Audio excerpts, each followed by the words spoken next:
Fala galera, tô na área e no episódio de hoje nós temos uma convidada muito especial. Ela é artista 3D e tem uma empresa de desenvolvimento de jogos.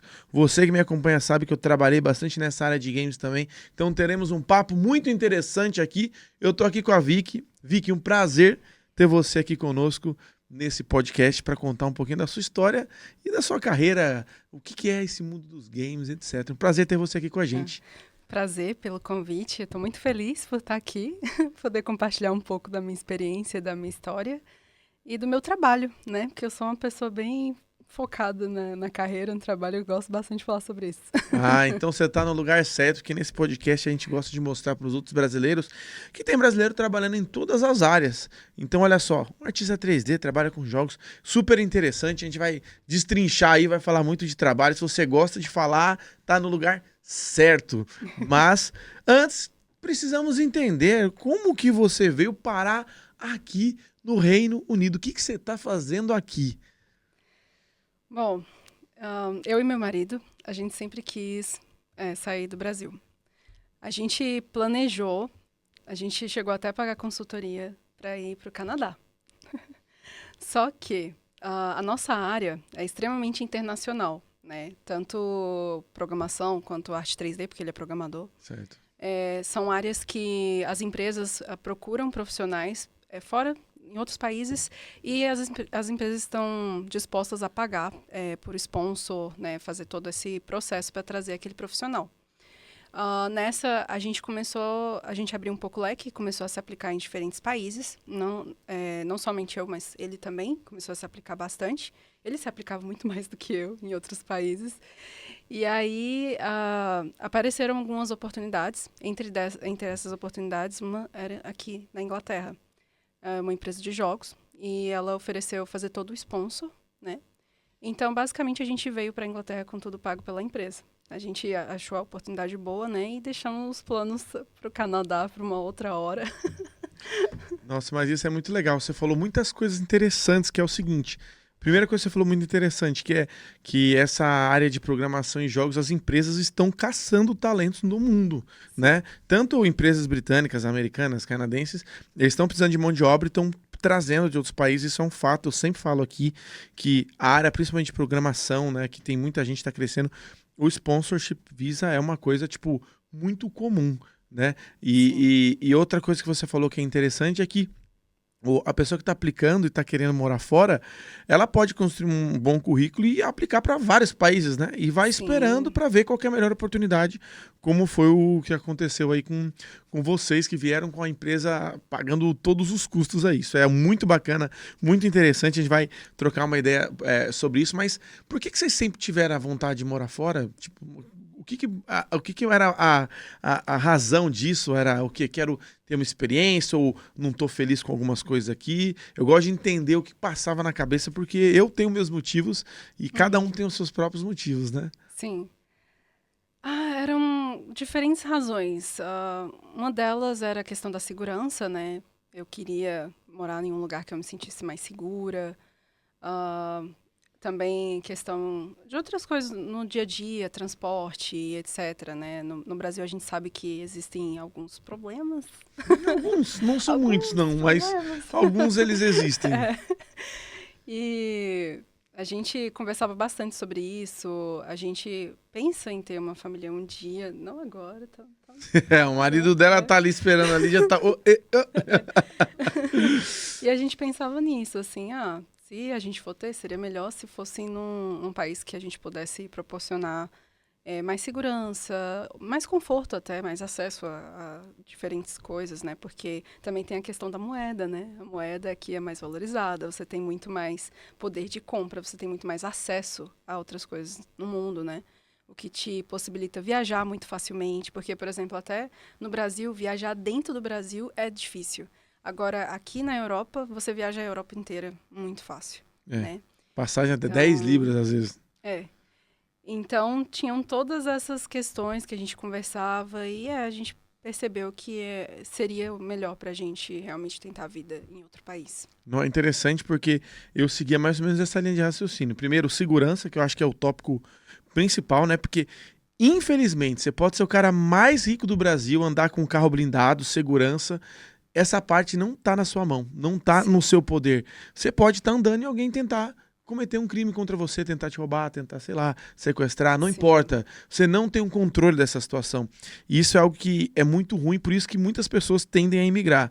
Mas no meu caso era bem parecido. Eu pensava, pô, já que eu vou começar do zero, tem que começar a minha vida do zero, por que não começar do zero em um país que vai me proporcionar mais coisas, né? Que a moeda é mais forte, que é mais seguro, que eu vou ter uma liberdade mais fácil. E o que era mais chocante pra mim é que não entrava na minha cabeça que se eu viesse pra um país e trabalhasse de qualquer coisa, eu ia conseguir pagar todas as minhas contas e sobrava dinheiro. Eu falava, não é possível que qualquer coisa que eu fizer, eu vou conseguir pagar as minhas contas e ainda sobra dinheiro. Então, eu acho que isso é muito surreal, mas você falou tudo isso e eu fico me perguntando como é que era o inglês, porque o inglês é um dos pontos principais, né? É um dos grandes pré-requisitos para a pessoa vir com sponsorship visa. Como é que vocês já falavam, já tinham ali o domínio total? Sim, a gente já falava inglês. Ele já era fluente. Eu não era fluente, mas eu me comunicava bem. Eu fiz o intensivo de inglês antes da gente se mudar para cá. Foram 6 meses com um professor da Filipinas. Caraca. É.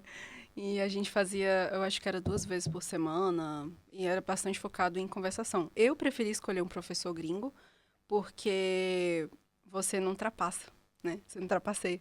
Você tem que... Tem que falar inglês. Você tem que dar um jeito, você tem que fazer mímica, você tem que fazer alguma coisa pra ele te entender. Então, às vezes eu não sabia o que falar, sei lá, tentava explicar de todas as formas, abrir o tradutor pra explicar, pra me comunicar com ele. E isso foi me fazendo me acostumar, antes da gente chegar aqui. Na época, quando eu comecei a fazer aula com ele, essa vaga ainda nem tinha aparecido aqui na Inglaterra, nem nada. Só porque eu tinha essa consciência de que a minha área é extremamente importante, que eu me comunique bem em inglês. E eu cheguei a fazer algumas entrevistas no Brasil, em inglês, e aí eu senti um pouco o baque, assim, não, eu realmente preciso me comunicar bem, porque a área de jogos, o inglês é essencial, assim, você quer trabalhar com jogos, seja fazendo desenho, fazendo 3D, fazendo marketing, não sei, qualquer área do jogo você tem que falar inglês. Mesmo que você esteja no Brasil, mesmo que você não saia do Brasil, você tem que falar inglês. Sim, com certeza. Tem umas áreas assim que não tem como. O inglês ele faz parte do dia a dia, né? Sim. Mas tem áreas que não. Eu tava atendendo um cliente hoje, por sinal, que eu tava fazendo o currículo dele. E aí ele trabalha muito com a parte de networking, de cabo, de mudar a rede, não sei o quê. E ele é muito bom no que ele faz. Ele trabalha em projetos na Europa. Tava querendo mudar. E aí eu perguntei pra ele, ele falou, cara, mas meu inglês não é muito assim, eu não sei se eu aplico. Aí eu vou falar, quantas pessoas trabalham no seu time? Aí ele falou, sou eu mais 2, somos 3 pessoas. Eu falei, beleza, vocês são 3 pessoas no seu time. E vamos supor que um cara se machuque e vocês vão ficar só em 2. O seu trabalho vai ficar difícil? Ele falou, nossa, vai ficar muito difícil. Com 2 não dá pra fazer. Eu falei, beleza. Então tem 2 pessoas no seu time. Você tem que contratar o terceiro. Você prefere contratar um cara que é muito bom no que ele faz, mas o cara não fala português, né? Porque no caso era português. Sim.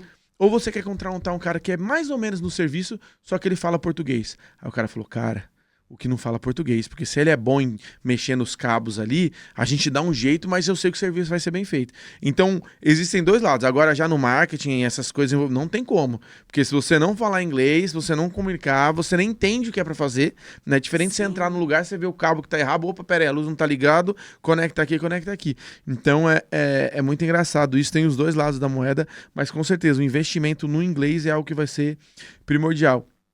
Eu lembro até de uma história que quando eu trabalhava numa empresa, a gente estava contratando um gerente de marketing e os caras da empresa falaram, cara, vamos contratar alguém do Brasil, velho. Direto lá do Brasil. Tem um monte de gente que fala inglês lá. Eu falei, beleza. E aí, nas entrevistas, eu fazia a primeira entrevista. Não, eu fazia a primeira entrevista e a segunda eu fazia com o meu chefe e depois tinha um teste. Aí eu fiz a primeira entrevista com o cara e falei assim, mas você fala inglês? Ele falou, não, falo 100% inglês, cara, fica tranquilo, velho, eu fico tranquilo que o inglês eu garanto. Aí eu falei, não, beleza, então. Aí eu comecei a fazer perguntas mais técnicas pra ver se ele sabia o que ia fazer. No segundo round de entrevista, o cara e meu chefe, que vergonha que eu passei, velho. O cara falando, lendo. I'm very important because this job is, I would like for work. Tipo, sabe, claramente o cara tava lendo uma redação e totalmente errado. E aí meu chefe, tipo, olhando pra mim e eu... Caraca, velho, o cara... Nossa, mano, pelo amor de Deus. Aí acabou, o cara, tipo, acabou e... thank you. E, tipo... Meu chefe falou, tá bom, então a gente te liga, nem fez nenhuma pergunta, mas se tiver alguma resposta positiva, a gente te liga depois. E aí desligou, cara. Puta caramba, não tem como. Não dá pra enganar, dependendo da situação, principalmente se você tá pegando um emprego, estando no Brasil e vindo pra cá. O cara que já tá aqui, consegue dar tenta, não sei o que, mas de fora tem que ter uma confiança muito boa, né? Sim, nossa, a primeira vez que eu fiz uma entrevista em inglês foi uma screening para uma empresa de jogos chamada NetEase. Era só com a recrutadora, porque você sabe que tem um screening, né, que é só que o recrutador ali meio que verifica. Eu tive dificuldade porque o inglês dela tinha muito sotaque. Então, foi um problema que eu senti bastante quando eu cheguei aqui, porque o inglês que eu estudei era o americano, com o filipino. E eu tava super confiante. Não, vai dar tudo certo. Water. Nossa, só vamos. Water, give me water, man. Porque tava indo muito bem as aulas. Ele falava, não, você tá se comunicando muito bem, tá tudo certo. Você vai chegar lá, tá tudo tranquilo. Aí, beleza, eu chego em Londres, um monte de sotaque diferente. E meu primeiro chefe, né? Porque assim que eu cheguei, eu consegui um trabalho num estúdio de games aqui, né? E com Master 3D. Ele é britânico mesmo, sabe? E não... É britânico desses pontos lá, que é mais difícil. Mais difícil ainda, né? E aí, ele teve a entrevista, só que era outra pessoa do time dele que me entrevistou. E aí eu entendi o inglês dele, porque essa pessoa viveu em Londres e tudo, né? Então, era super tranquilo. E só que o meu chefe, ele ficava lá só olhando, né? Eu não sabia que ele ia ser meu chefe direto até então. Aí, beleza, comecei a trabalhar. Quem disse que eu entendi ele no primeiro mês? Era muito difícil. Aí eu chegava assim no meu marido e falava, eu não sei, eu não entendo o que ele fala. Eu não consigo entender. E aí passou um mês, depois de um mês, que eu comecei, sabe, eu comecei a se assistir adaptar, muito. Eu assisti muito vídeo no YouTube de inglês britânico. Eu vi vídeos de sotaques de diferentes partes da Inglaterra. Porque você vê que, tipo, Liverpool tem um sotaque, Manchester tem outro sotaque. Então, eu comecei a fazer isso. Treinar o ouvido. E aí, eu comecei a entender bem ele. E aí, depois disso, eu não tinha mais problema de entender o que ele me pedia. Mas o primeiro mês foi bem assim. Putz, passei um tempão estudando inglês. Estava super confiante e chego aqui. Não tô entendendo nada. O cara pede A, eu faço B. Sim. Sorte que hoje a gente tem muitas ferramentas. Tradutor, ChatGPT, que se o cara manda um e-mail, você... então é aquilo. Mas é surreal. Às vezes não é nem a questão só da língua, né? Porque é uma língua nova, um ambiente novo, um trabalho novo, contextos diferentes. Toda empresa tem os seus jargões, assim, de chamar, sei lá, sala de reunião chama Bolívia. Aí você fala, let's go to Bolívia. Você fala, pô, velho, Bolívia, cara. Os caras... Comigo era assim, né? Um dos trabalhos que eu fiz, cada sala de reunião tinha um nome. Um era Americas, outro era Italy, outro France. Aí os caras, tomorrow we see you in France at 9 a.m. Aí eu... França, mano, eu vou pra França, velho. Aí eu chegava em casa, eu falei, cara, será que... Tipo, sinônimos de locais, França. Não entendia de jeito nenhum, cara. Aí depois que quando eu fui me ligar que era o nome da sala de reunião, falei, nossa, velho. Isso é surreal. E o humor daqui é diferenciado, totalmente. Né? Eu mesma, eu tenho dificuldade com humor até em português. Imagina em inglês daqui. O sarcasmo dele, as piadas, eu fico muito perdida. Sim. Muito perdida. Até que o inglês americano eu entendo mais, porque tem muito mais conteúdo. Você assiste série, filme, né? Até jogo você vai jogar, tá em inglês americano, mas o humor deles daqui, a forma que eles fazem algumas piadas é totalmente diferente. Personalidade, também. Né? Os ingleses é mais... Você acha que às vezes o cara é sério, falou um negócio sério com você, mas na realidade ele tá tentando fazer uma piada e às vezes você não entende. Sim. É bem assim que funciona. É muito legal, cara. Mas... Fizeram lá o processo do inglês, tudo certinho. pegou o visto de trabalho, veio aqui junto com o maridão, pisou em Londres. Como é que foi o primeiro dia aqui? Seu primeiro dia? Cansada da viagem, muito longa, extremamente destruída. Mas a primeira impressão que eu tive é que eu achei muito bonito, porque a gente chegou na primavera. E a gente é de Brasília. Em Brasília, você não vê muitas flores, árvores, etc, sabe? Sim. É bem, bastante concreto, assim. Então, eu achei muito bonito. Lá também você não está acostumado com estações do ano. Lá é sol seco, seco, seco, seco, e do nada chove. Aí fica uns meses chovendo e depois volta seco, sol de novo. É isso. E aqui não.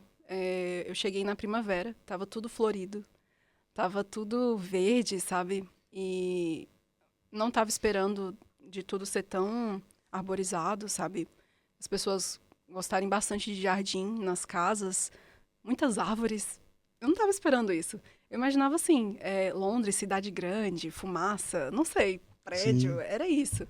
Mas você chega aqui, mesmo no centro tem um parque gigantesco. Sim. Todos os bairros eles colocam parques, né? Então, isso traz mais qualidade de vida, né? Porque por mais que você more numa área que tenha mais prédio, tem um parque gigantesco ali do lado, sabe? Então, a nossa primeira semana, a gente visitou muitos parques.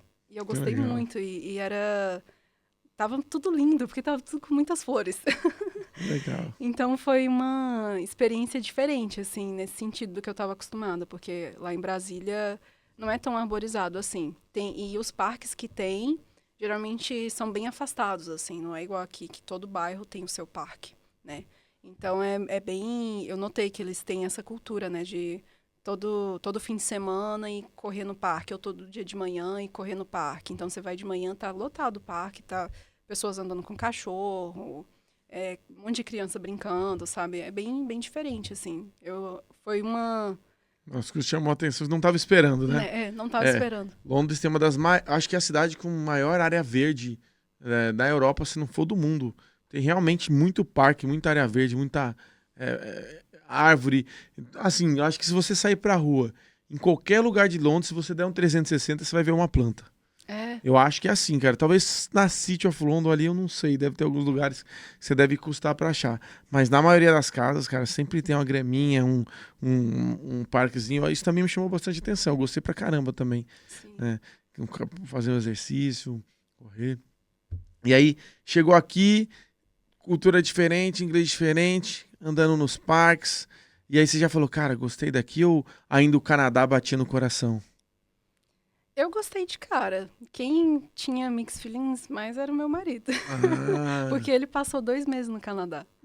Aí foi picado pelo bichinho, falou, aqui o negócio é diferente. Então, mesmo hoje em dia, de vez em quando a gente conversa, Sim. ele ainda, mas Canadá e tal. Então, ele... Mas pra mim, não, eu gostei. E você gosta daqui agora? Gosto, mas, assim, a gente ainda pensa em conhecer, em experienciar, assim, viver em outros lugares. Né? Então, a gente quer ter essa experiência antes de decidir o lugar definitivo. Com certeza. Mesmo que seja passar um mês, não precisa nem morar, mas assim, vamos passar um mês nesse outro país aqui pra ver, né? Sim. E é interessante porque depois que você já tem uma experiência no exterior, fica mais fácil para você conseguir uma outra em outro lugar. Sim. Por isso que até a estratégia que vocês usaram, né, e de aplicar para não só o Canadá, mas outros países, eu acho que é totalmente válida, porque o que acontece? É muito mais fácil, não que é mais fácil, mas o seu currículo ganha muito mais peso você sendo uma pessoa que já trabalhou na Inglaterra do que, infelizmente, uma pessoa que já trabalhou no Brasil. Depende da empresa também. Se o cara trabalhou no Brasil numa grande empresa, é óbvio que tem um peso gigante. Grande, Mas assim, ajuda. E aí você fica pensando, pô, vamos supor que o sonho da pessoa é morar nos Estados Unidos. Aí ela pode ficar 5 anos aplicando no Brasil para ir para os Estados Unidos, ou ela pode ficar aplicando 5 anos, só que 1 ano ela aplica e aí consegue um emprego na Irlanda e fica os outros 4 na Irlanda aplicando para ir para América, entendeu? E você já tem uma experiência fora, então eu acho que realmente é interessantíssimo você abrir esse leque de opções aí para chegar aqui e atingir o seu objetivo final quando a gente está falando de trabalho, né? Sim. E hoje em dia a gente entendeu o método, né? Assim, existe um método para você preparar o seu currículo, para você Claro. preparar cover letter, como você se apresenta profissionalmente, né? Para atrair a atenção de outros países, né? De empresas de fora. A gente testou bastante currículo, a gente, não, essa versão aqui de currículo não funcionou. Sabe, a gente fazia esses testes, assim, até hoje a gente faz. Sim. Então, por exemplo, se a gente quiser ir para esses outros países, a gente já sabe o que a gente precisa fazer. Já Sabe? tem o caminho das pedras, não vai ser a Isso. primeira vez, Não né? vai ser mais o estresse que foi o início, né? Toda aquilo. A gente não tinha informação, a gente teve que testar até a gente entender. Ah, então é assim. Ah, legal. Então, isso facilita muito. Sim. E o legal, né? E o segredo também, eu acho que as pessoas não entendem é que você vai aprender fazendo. Você Sim, só vai aprender o caminho para conseguir um novo emprego aplicando. Não adianta ficar estudando a melhor versão. Nada vai ser melhor do que você pegar o currículo, aplicar.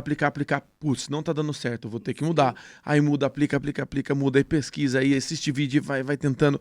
O processo que vai fazer você melhorar e você entender como funciona. Porque toca o telefone e já, opa, esse telefone aqui eu nunca atendi, deve ser alguém fazendo um screening, um recrutador. Com o recrutador você fala de um jeito, você tem que estar alinhado com a vaga, como é que você faz todo esse track? Tem todo um sistema que quanto mais você aplica, mais craque você fica, né? Você sim. pratica, né? E eu fiz o teste com outra pessoa. Eu tenho uma amiga de infância, né? E ela é que nem eu, só atrai nerd, né? Então, eu sou casada com nerd e ela é com cientista. Só que no Brasil, ele não ganhava bem, ele tinha um doutorado. E eu comecei a falar pra ela, né? Não, tá errado, como assim?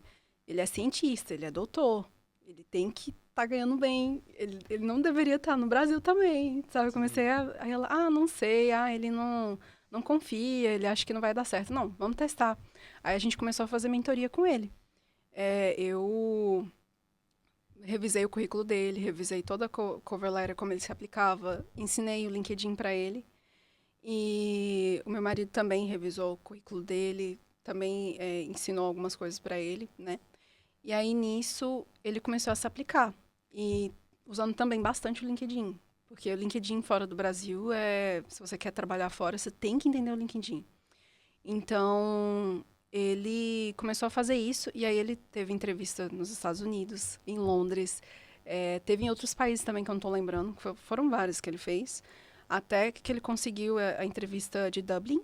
E eles foram para Dublin com tudo pago também. É. Não tem erro. Se o cara Sim. fizer um currículo bem feito e aplicar, ele vai conseguir. Só que tem que ter paciência e resiliência, porque o pessoal aplica. Ai, apliquei para 10 vagas e ninguém me respondeu. Meu, a taxa de resposta para um bom currículo. Não, esse currículo é bom, assim. Na média, algumas pesquisas que foram feitas, e eu já cheguei a fazer algumas também, é de 7%. Você vai mandar 100 currículos para 7 te responderem e ter algum tipo de interação para talvez você marcar umas 2, 3 entrevistas ali, né? Às vezes na Sim. primeiro round você já sai fora. Então, assim, tem que tentar, tem que ter dado. E óbvio, quanto melhor seu currículo, faz uma total diferença, né? O pessoal que a gente ajuda também fazendo currículo, etc. Pô, é surreal. O pessoal fala, cara, tô aplicando há 3 anos, nunca tive uma resposta. Eu falei, pô, mas você não tentou nem melhorar o currículo? Aí a gente pega o currículo, arruma o currículo da pessoa. Felipe, agora eu não consigo fazer entrevista, porque toda semana eu tenho que ficar ligando no meu trabalho e falando que eu tô doente e não sei o quê, porque eu tenho que ir em tal lugar fazer entrevista, tenho que fazer reunião, tenho que sair no intervalo. Porque é um processo, né? Se o currículo tá bom, aí você vai ficar bom em entrevista. Se ficar bom em entrevista, você consegue o visto. Sim, porque até a entrevista você tem que praticar, né? Claro. Você tem que entender mais ou menos o tipo de perguntas que geralmente são feitas. Por exemplo, hoje em dia a gente entende, screening, geralmente eles vão perguntar isso aqui. Então, a gente sabe mais ou menos o que tem que falar num screening, né? Sim. Aí chega a segunda etapa, aí vai de cada nicho, né? O meu nicho, eu entendo todas as perguntas que vão fazer. Eu sei exatamente o que responder para cada pergunta. Sim. Às vezes, se fugir um pouquinho do roteiro, não tem problema, porque eu já entendo o suficiente pra saber, ele tá fazendo mais uma pergunta pra ver o meu perfil pessoal, tá? Então, eu me adapto rápido ali, se fugir um pouco do roteiro que a gente tá acostumado. Então, assim, tem que primeiro, né, acertar o currículo pra você começar a ser entrevistado.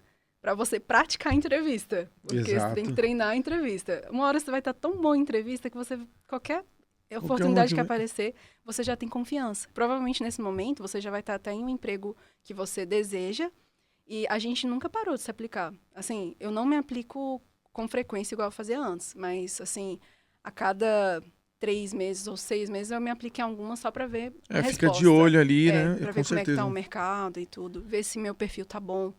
Então, recentemente mesmo, eu atualizei o meu currículo, foi há uns 3 meses atrás, com as experiências que eu tenho agora por conta da empresa, né? Não só a experiência profissional que eu tenho da minha carreira, mas agora da empresa. E aí eu me apliquei e eu tive bons resultados, assim, eu me apliquei em 3 vagas e 2 me responderam e não era mais nível baixo, né? Era nível mais alto. Eu falei, não, se eu fosse aceitar um trabalho hoje em dia, teria que ser cargos mais altos, né? E testei e tive resposta. Meu currículo tá bom, tá validado. 3 vagas, 2 respondeu e eram empresas grandes. Então, eu ainda continuo fazendo esses testes para ver como é que tá como é que tá o mercado, se meu perfil tá bom, se eu me aplicar para fora, será que eu teria resultado, sabe? Eu gosto de fazer isso. Que o mais difícil é o primeiro. Sim. Você entrar na indústria, você ter a primeira experiência. Porque depois que você entrou, é muito mais fácil. Aí cai para esse número. Aí você consegue, assim, ter aplicações mais certeiras. Você é mais seletivo, você procura. Eu fico todo dia vendo lá as empresas que eu sigo no LinkedIn, etc. E tem vaga que eu falo, cara, que vaga massa, velho. Vontade de aplicar para essa vaga aqui. Né? Eu não aplico hoje em dia porque eu nem daria continuidade, nem quero ver, não tenho muito interesse. Mas tem umas vagas tão interessantes, né? Por isso que eu acho interessante, todo mundo tem que estar sempre de olho. Porque a real é o seguinte, e isso é fato. Você, ou você que está assistindo, ou qualquer pessoa do mundo, você poderia estar no emprego melhor, mais tranquilo, que você gosta mais e que te paga mais. Fato. Não importa a sua situação, não importa o emprego que você esteja hoje. Hoje mesmo você poderia estar no emprego melhor e ganhando mais. Só que para isso você teria que estar aplicando e se dedicando. Entendeu? Então uma coisa que as oportunidades estão aí. Só que são fases da vida. Pô, tô feliz aqui, não quero nem dar uma olhada. Mas se um cara tá sempre olhando, ele sempre consegue. Tem amigo nosso aí que aplicou, aí recebeu oferta de uma empresa, aceitou, aí recebeu de outra, aí cancelou nessa pra ir pra outra porque a oferta era melhor, entendeu? Sim. Então é um processo. Eu gosto dessa parte, né? Eu gosto bastante disso porque é um emprego. Mas você não muda se a vida. aplica nem pra ver? Eu fico curiosa. Então, eu fico, mas qual que é o negócio? Como eu trabalho meio que com isso agora, eu fico meio que com dó das pessoas, porque eu tô gastando o recurso do cara que tá recrutando, entendeu? Porque, tipo, por exemplo, se alguém chegasse pra você e fizesse uma baita oferta na empresa que você sempre sonhou, você aceitaria ou não? Hoje em dia... Pensa a empresa que você mais gosta. Não, porque as coisas estão caminhando do jeito que eu quero. Então, não. Exatamente. Pra mim não existe a menor chance. Se o cara falar, você vai ser CEO da Apple, eu falo, cara, obrigado, mas eu não tô afim, cara. Entendeu? Então, eu nem tento por causa disso. Mas o que acontece? Quando eu vejo vaga, eu costumo passar pros alunos, pros mentorados. A gente tem até um grupo lá, né, que a gente, todo dia, quase todo dia, pelo menos, a gente fica postando vagas que são ou vagas de entry level, ou vagas que exigem o português, ou vagas tipo mais administrativas que requerem mais soft skill para justamente ajudar a galera a conseguir emprego, né? Então, tipo, é um grupo que a gente tem lá do WhatsApp. A gente deve ter uns 2 já cheio de gente. E todo dia a gente vai mandando essas vagas pro pessoal para eles praticarem. Então, eu prefiro pegar e passar, porque eu não tenho interesse. O meu currículo também deve estar bem desatualizado, né? Porque... Mas sabe o que eu descobri depois, né, de fazer tudo isso? Muitas empresas, principalmente essas grandes, elas usam sistemas automáticos. Então, às vezes, não é nem alguém que vai lá e gastar o tempo dela olhando currículo por currículo. Ela coloca num sistema e aí já filtra. Vê se tem as palavras-chave e tudo. E aí só vai aquele pequena quantidade e tudo.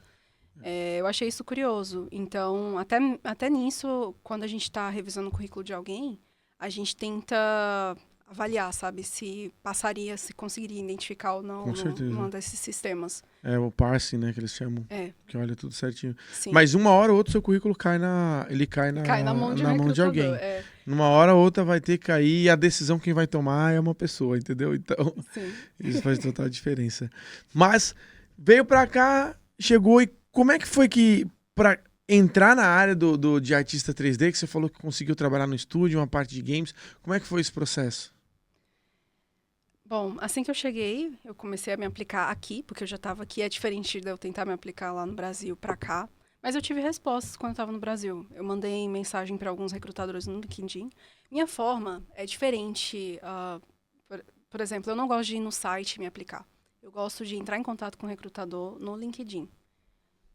Quando eu estou realmente procurando. Quando eu estou testando, é no site mesmo. Mas eu escrevia, né? Eu tenho várias copies, assim, de texto que mais funciona, que os recrutadores respondem mais fácil. Então, eu mandava, e aí eles falavam, que legal, quando você chegar, avisa, entendeu? Aí a maioria deles respondia isso, aí eu Sim. não, então, beleza, vou esperar eu chegar lá mesmo, até porque a gente teria que procurar aluguel, né, e tudo, porque eles pagaram tudo, eles deram o dinheiro. Agora a gente tinha a opção de escolher uma empresa, eles deram, essa empresa aqui pode alugar para vocês já vão chegar na casa que a empresa alugou e tudo. Ou vocês mesmos podem chegar aqui, né? Ficar num hotel, no Airbnb, vocês escolhem e aí alugam. Vocês mesmos fazem depósito e tudo. A gente preferiu fazer dessa forma, Sim. né?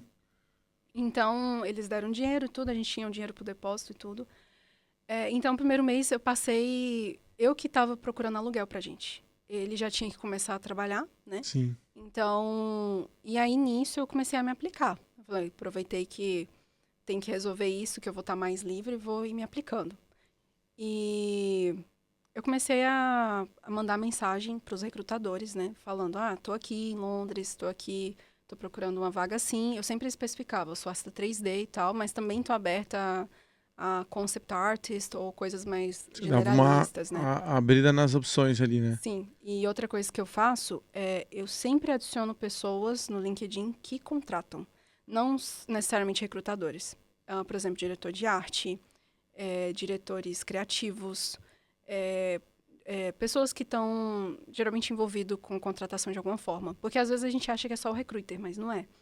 Às vezes a primeira pessoa que vai levantar ali que a equipe dele está precisando de alguém é um diretor de arte. E aí sim vai lá para o recruiter, e o recruiter vai começar a fazer a seleção. Mas se ele já vê o seu perfil ali e vê que você está aberto a trabalho, ele pode, ali mesmo no seu LinkedIn, te mandar uma mensagem. Oi, tudo bem? Vi seu perfil, a gente está precisando, parece ter um estilo, você quer passar por um processo? E aí ele vai e te manda pro recrutador, e o recrutador faz o processo, né? Então, eu adicionava essas pessoas.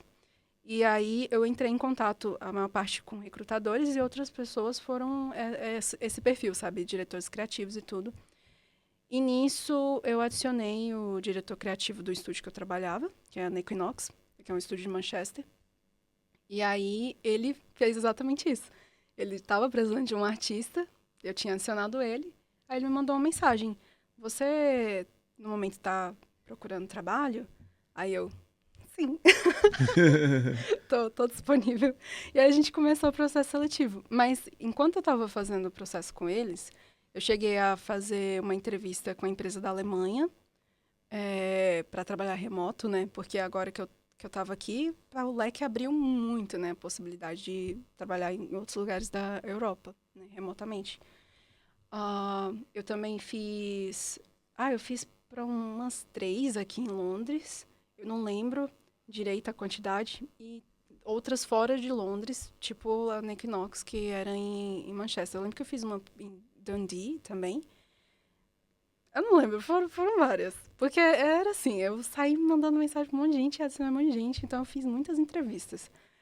E aí deu certo com a Equinox, que, por incrível que pareça, não foi eu que iniciei a conversa, eu só adicionei. Fiz essa mesma estratégia, de adicionar pessoas que eu sei que estão envolvidas em contratação de alguma forma, que não são recrutadores.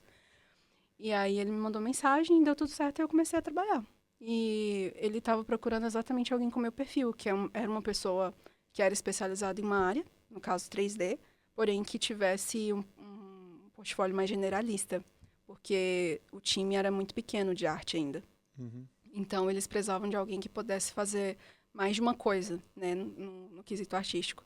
E minha experiência, a maior parte dela é generalista, assim. Eu sou especialista em 3D, porém, nos estúdios que eu trabalhei, no Brasil mesmo, e outros freelances que eu fiz, eu trabalhei com 2D, com UI, eu trabalhei com diferentes coisas, assim, dentro do desenvolvimento.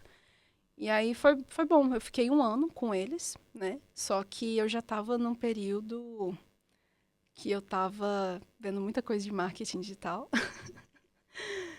e comecei a sentir muita vontade de sair, de pedir demissão para investir nisso. Uhum. Então, eu completei 1 ano, porque é extremamente importante que a gente tenha 1 ano, né, de experiência, no mínimo, no país que você more, né? Então, por mais que eu quisesse sair antes, porque eu estava já querendo investir em marketing, eu falei, né? Eu não, na verdade, meu marido, né? Pique. Segura aí. Segura, completa pelo menos 1 ano. Depois você arrisca, depois você faz o que você quiser, mas completa 1 ano. Eu sei que vai dar certo o seu marketing que você tá vendo aí, mas completa 1 ano. Eu respirei fundo e completei 1 ano. E aí depois pedi demissão e abri a empresa. Que legal, cara. E a sua empresa hoje faz o quê? Desenvolvimento de jogo. Desenvolvimento de jogo. Sim. Que massa. E a parte só mais de artista 3D ou tudo? Tem tudo, cara? Tudo. Se eu chegar pra você assim, pô, quero fazer um jogo. Aí A gente consegue. vocês conseguem Sim, fazer a um gente jogo? tem programador, a gente tem todas as áreas. Que legal, cara. E é algum tipo de jogo específico? Como é que é? Conta um pouco aí, porque eu gosto, sou curioso, cara. Pô, fazer um jogo aí, meu. Várias ideias, né? Então, a gente está fazendo um jogo autoral e o nosso jogo, ele é para mobile. Mas os jogos que a gente fez com clientes, aí varia. A gente está com no momento, 2 clientes que são jogos para PC. Que legal. Inclusive, já saiu uma demo, que é de uma empresa da Alemanha e tudo, já é possível testar lá na Steam. E o outro é de uma pessoa, é um programador indie mesmo, que não tinha equipe de arte. Aí nesse a gente está trabalhando na arte. Nos dois, na verdade, a gente trabalha na arte, mas no nosso mesmo a gente está fazendo o jogo inteiro. A gente está fazendo até a programação e tudo. Que legal. Então, atualmente a empresa ela tem 11 pessoas, né? E diferentes especializações, né? A gente tem bastante artista, porque eu sou artista e eu tive muito mentorando. Então, boa parte dos artistas que estão comigo eram mentorandos, né? Que fizeram a minha mentoria. E as outras pessoas não, aí já foram contratações, né, que a gente precisou fazer para projeto. Então, esse jogo mesmo autoral, a gente queria fazer, e assim, por mais que o meu marido seja programador, ele tem um trabalho dele, que foi o que a gente, né, que trouxe a gente para cá, então ele não pode simplesmente sair do trabalho e dedicar na empresa, não. Ele precisa segurar as pontas, precisa trabalhar lá, e eu que sou a pessoa que posso arriscar. Né, fazer todas essas outras coisas pela gente, entendeu? Pô, que legal. E quando você fala assim de, pô, a gente faz jogos, então se o cliente quiser fazer um jogo, a gente consegue fazer. Na minha cabeça, né, eu posso estar errado, mas fala, cara, deve ser tão caro fazer um jogo. Você acha que sim, cara? Não, realmente, Felipe, pro cara fazer um jogo, o cara tem que botar uma grana? Ou você acha que hoje, com a facilidade das ferramentas, inteligência artificial, etc., a barreira de entrada, não para trabalhar na área, mas para um cara que quer, pô, quero fazer um jogo, porque às vezes tem alguém assistindo aí que tem uma ideia de jogo e acha que tem que ser milhões e a menos, ou não, realmente é muito caro, não tem como. Como é que tá o mercado atual hoje? Com certeza as ferramentas atuais ajudam, tornam um pouco mais barato, mas ainda assim é caro. É caro, né? Você tem que ter um investimento inicial, assim, tem que estar disposto a pagar um certo valor, porque o jogo é como se fosse um investimento. Só que, diferente dos outros investimentos, você tem um custo alto para iniciar, entendeu? O que eu quero dizer com isso? Diferente de um investimento financeiro, que você já tem ali uma coisa que você pode testar, você já sabe a porcentagem de quanto aquilo vai te render, etc. No jogo, você não consegue ter essa previsão. Porém, do custo, você consegue planejar, entendeu? Você consegue especificar, tá, eu quero lançar um jogo assim, então eu preciso dessas pessoas para fazer esse jogo, e esse jogo pode sair em tal tempo. Então, Entendi. vamos supor, você quer fazer um jogo de mobile. É possível sair um jogo de mobile legal em 3 meses. Só que aí, qual é o estilo do jogo? Aí é onde vai vir seu custo, porque você vai precisar de pessoas para desenvolver durante esses 3 meses. E aí você tem que Tem que né, bancar, não tem jeito. bancar. Então, assim, qual o maior problema que as empresas de jogos enfrentam? Vamos supor que o jogo demore 1 ano para sair, 1 ano para ser produzido, para ser criado. A empresa já tem que ter 1 ano de salário de todo mundo. Porque durante esse processo de desenvolvimento do jogo, a empresa não vai criar Não nada. vai captar nada. Só vai sair dinheiro, não vai entrar nada. Então, esse aqui é o maior desafio que as empresas têm para desenvolver jogos. Então, para facilitar esse caminho, muitas empresas elas investem em mercados que são mais práticos. Por exemplo, o mercado de jogo mobile, que os jogos são muito mais fáceis de fazer. Sai mais rápido Sai também, mais não vai pagar rápido. 1 ano de salário, porque 3 meses, 4 Isso, meses, 3 5 meses. meses, isso. Você já consegue lançar um produto e ver como é que ele desempenha no mercado.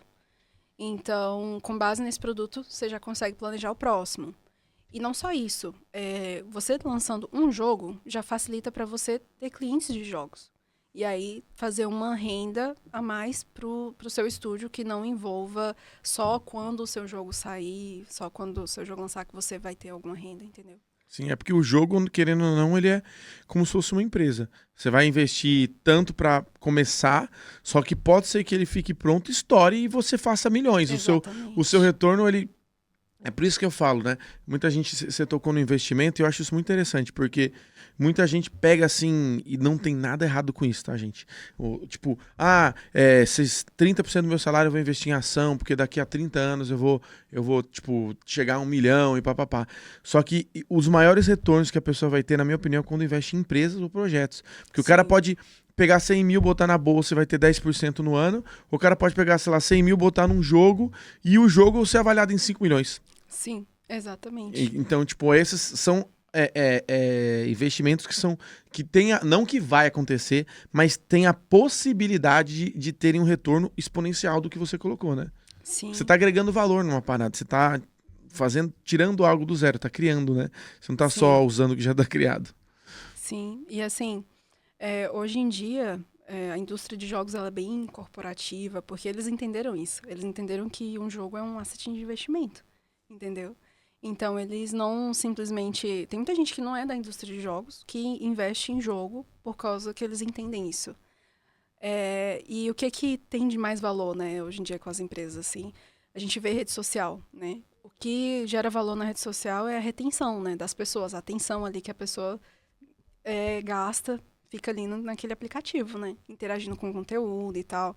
Então, as redes sociais entendem que é importante valorizar o criador de conteúdo, a facilitar algumas coisas, melhorar o algoritmo, etc. Né? Tudo para garantir que gere mais retenção. Só que o jogo gera muita retenção.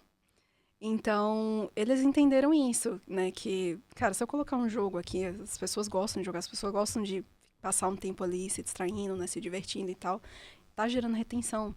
E eles ganham muito dinheiro com anúncio naquele jogo. Eles podem colocar coisas para a pessoa comprar dentro do jogo, interagir, microtransações. Então, muitas pessoas e empresas estão entendendo isso, né? Que o mercado de jogos ele é interessante por conta disso, porque você gera um outro tipo de retenção, você engaja a pessoa, porque é interativo. E com isso a pessoa engajada, gostando do seu jogo e tudo, ela tá mais disposta a gastar ali em microtransações e em produtos que você possa colocar ali dentro daquele jogo. E aí tá tendo esse movimento de muitas empresas que não são de pessoas que jogam, que não são gamers, mas estão interessados no mercado por conta desse fator de investimento, assim, possibilidade de investimento. É um dos mercados gigantes. O próprio amigo nosso, Gui, que é até aqui do Hub, tá lá em Dubai, um abraço aí pro Gui, ele foi envolvido, ele montou a Arena Gamer do Corinthians e nunca jogou num jogo na vida. Mas ele viu que a indústria, viu que o business estava indo para lá e ele foi envolvido nesse projeto, né? Sim. E assim, faz total sentido. Eu tô com uma ideia boa de um jogo aqui pro Reino Unido, vou trazer o Little Tiger. Trazer o tigrinho pra cá. Será que funciona? Fazer o tigrinho? Você consegue fazer o jogo do tigrinho? Vamos ficar sócio do Little Tiger? E a pessoa, Little Tiger. Pegar os caras, todo mundo no tigrinho.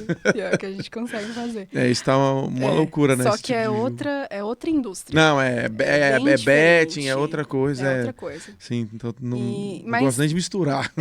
E outra coisa, aqui na Inglaterra funciona diferente do Brasil, porque aqui é legalizado. Sim. Então, se você lançar um jogo do tigrinho aqui, não vai ser aquela coisa diferente que é no Brasil. Aqui vai ser só mais um. Então, é outra estratégia que você tem que fazer, é outra coisa, outro tipo de investimento. É o pequeno tigre. Tem que ir para outro país da América do Sul, porque aqui então não vai dar certo o tigrinho, né? Mas tá bom. Aí, o que vale é a ideia. E como é que você sentiu assim, essa transição de, trabalho num estúdio e tal, agora eu sou empresária?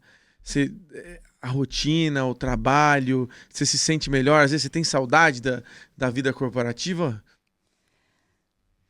Eu não sinto saudade, mas eu sinto falta de criar arte. Porque agora você, né, é dona, é a gestora, tem que fazer um monte de coisa e não bota muita mão na massa ali, às vezes, né? Então eu faço bem menos arte, assim. São coisas bem pontuais. Não, isso aqui eu preciso resolver e só tem eu pra resolver. Aí eu vou e resolvo. Mas também tem um monte de coisa para resolver. Aí eu vou e tento fazer a arte mais rápido que eu posso. E resolvo, mas aí volto para as outras coisas mais de gestão, assim, da empresa. Mas depois de eu ter sentido essa liberdade de horário, de tudo, de decisão, de criatividade até, liberdade criativa, assim, eu posso ter qualquer ideia, sabe? A liberdade, não importa. E se eu decidir que vai ser a minha ideia, vai ser a minha ideia. Não importa, entende? Quem manda isso sou eu. É assim e vai chamar Little Tiger. Não quero saber. Então, isso é muito legal. É uma experiência bem diferente. Eu acho que eu não trocaria, assim, hoje em dia, essa liberdade que eu tenho para voltar a ser... Pode ser na empresa mais foda, assim. Voltar a ser um artista 3D e ficar lá 8 horas fazendo 3D só daquela empresa ali, do que eles me pedirem tudo. Não sei. Acho que não. Não me vejo mais assim. E outra, eu percebi que eu gosto muito de lidar com pessoas.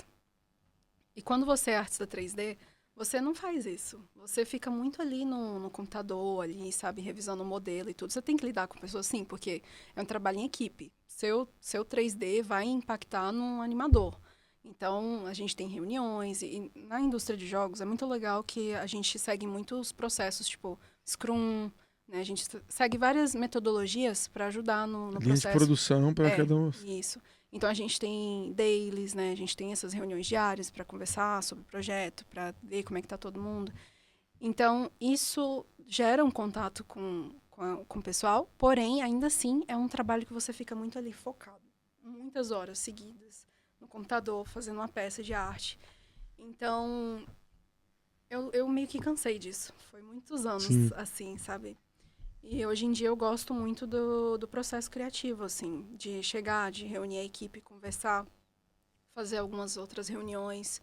Às vezes eu acho que é muita reunião, sem empresário, assim. Eu queria reduzir um pouco.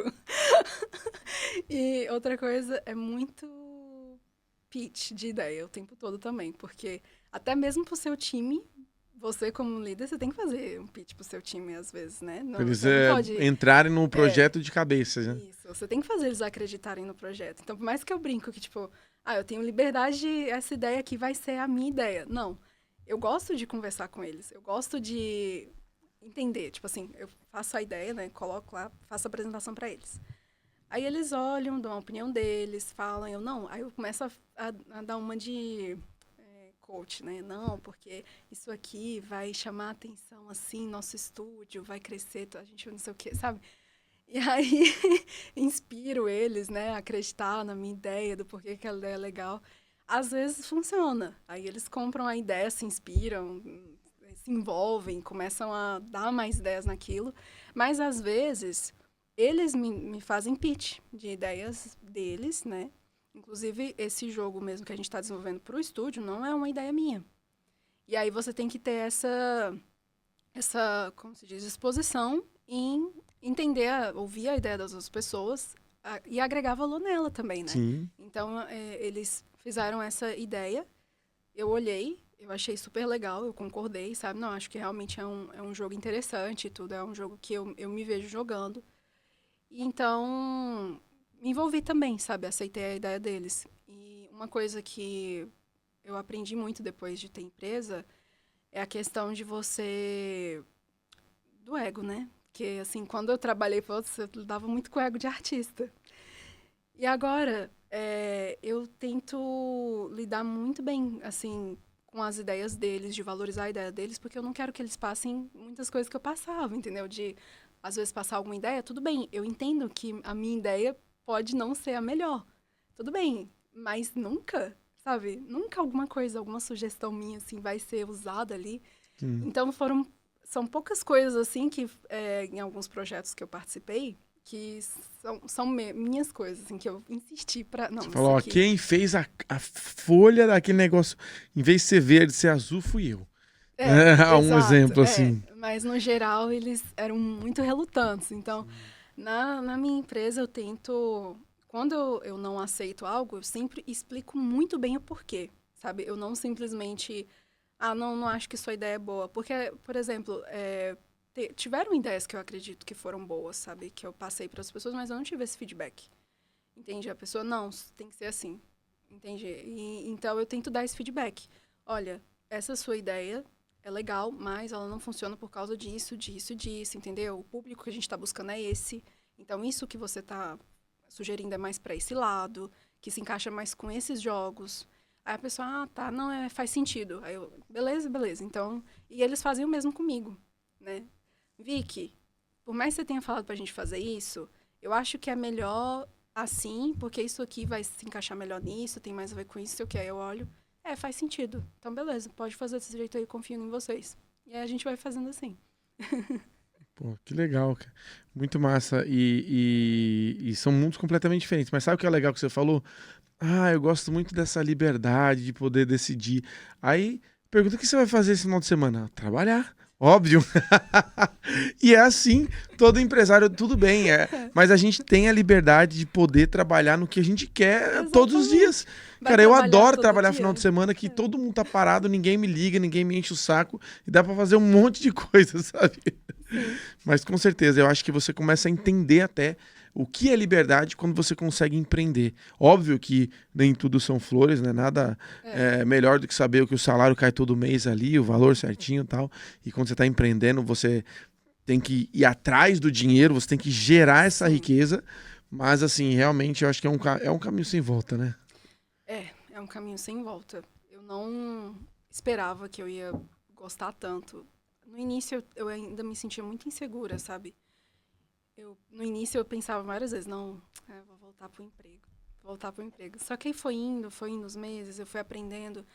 E diferente do 3D, que chega num ponto de conhecimento que a gente tem, que poucas coisas dão aquele mind blow pra gente, né? Então, por exemplo, com arte, eu já tô assim. Eu ainda... Sempre tem coisa pra aprender, óbvio, mas é lento, assim, hoje em dia. Eu olho, isso aí eu já sei como é que é feito, isso aí eu já sei como resolver, né? Não tenho muitos mind blows.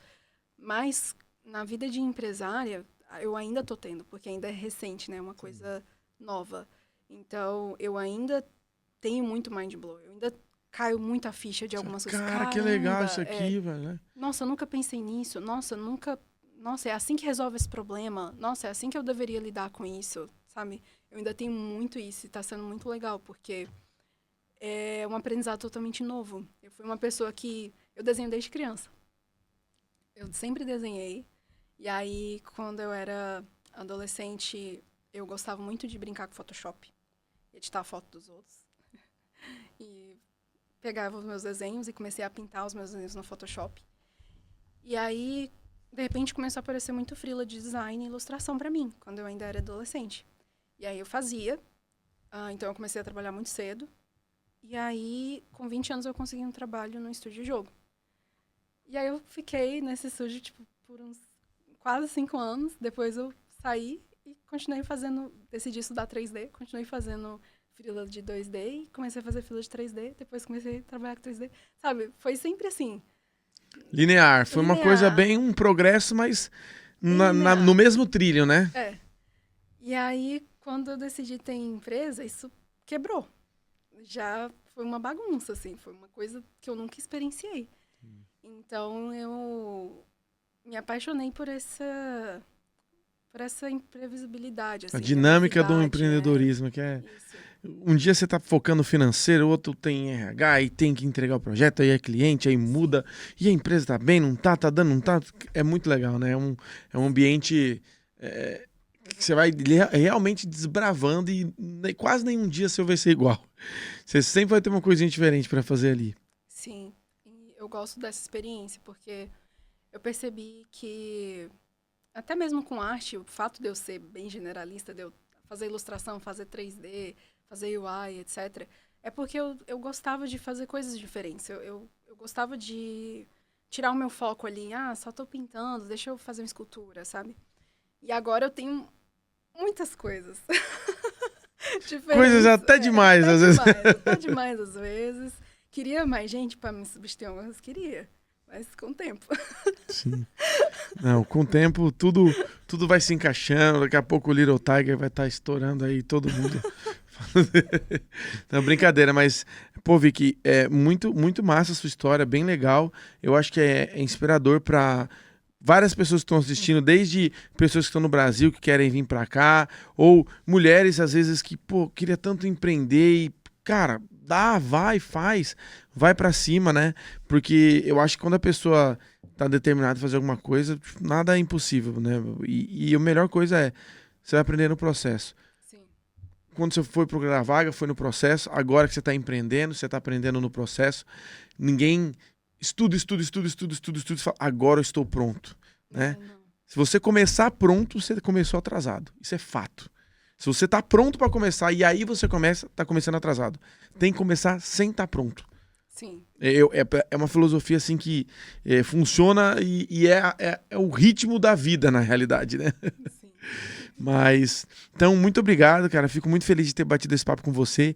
E para encerrar aqui, eu queria que você deixasse uma mensagem. Se você pudesse dar uma dica para alguém que tá querendo entrar especificamente na área de ser artista 3D, artista 3D, até embolei a língua aqui, mas trabalhar nessa parte de games e tudo mais, o que você acha que é o diferencial para fazer isso acontecer? O diferencial é você entender a pipeline de games. Muita gente, quando está estudando arte, foca muito anatomia, querer fazer o personagem com a anatomia perfeita e etc. Principalmente quem gosta mais de personagem. Só que, para ser artista 3D, você tem que focar um pouco mais no lado técnico das coisas. Então, você tem que entender mais a pipeline e menos a parte artística. Tudo bem, a parte artística é super importante. Mas é o básico, como se fosse, né? Então, assim, o técnico é muito importante, porque o jogo é uma coisa técnica, né? Então, o seu trabalho como essa 3D vai afetar o animador, o programador, todo mundo. Então, você tem que saber fazer a parte técnica muito bem feita, que no caso seria topologia, UV, etc., saber fazer bake e entender desses programas. Entendi tudo que ela falou agora. Sim, isso aí já sei de fazer em qualquer língua, de trás pra frente, isso aí Como é que você falou? Fala de novo? Topologia, bakes e UVs. Bakes, UVs, topologia, tá tudo aí, né? Tá dando risada. Cada um na sua área.